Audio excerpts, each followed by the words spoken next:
আসছে তো তাই একটা মুরগি জবাই করলো। ওটা মুরগির রক্ত। শালার ও মানুষ আজও আমাকে মিথ্যে কথা বলিছে। বাড়ি আই, তোকে তুই ধুলা করছি।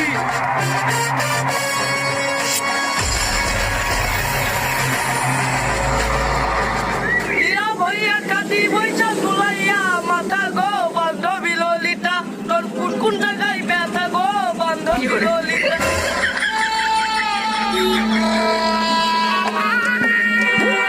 ওই তুই আমাকে ক্ষমা করে দে, তোকে আমার মিথ্যে কথা বলা ঠিক হয়নি। সত্যি কথাই বলতে হয়তো। সত্যি কথা